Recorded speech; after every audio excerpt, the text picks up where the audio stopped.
दोस्तों, आज की उर्दू डिक्शनरी में जिन दो अल्फाज पर बात होगी वो एक दूसरे के ऑपोजिट भी हैं। पहला लफ्ज़ है आया और दूसरा लफ्ज़ है नेहा। तो चलिए शुरुआत करते हैं लफ्ज़ आया से। सबसे पहले याद रखिए कि ये ऐन के साथ लिखा जाता है आया, जिसका मतलब होता है नुमाया, जाहिर, खुला हुआ और आशकारा। हिंदी में जिसे हम स्पष्ट, प्रकट, प्रत्यक्ष और साक्षात कहते हैं।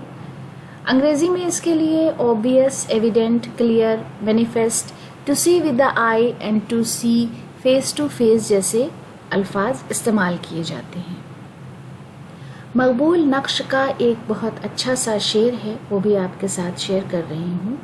यूं तो अश्कों से भी होता है अलम का इजहार, हाय वो गम जो तबस्सुम से आया होता है।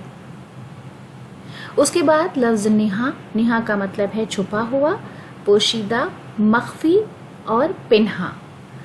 हिंदी में जिसे हम गुप्त, अप्रकट, प्रच्छन्न और ओझल कहते हैं।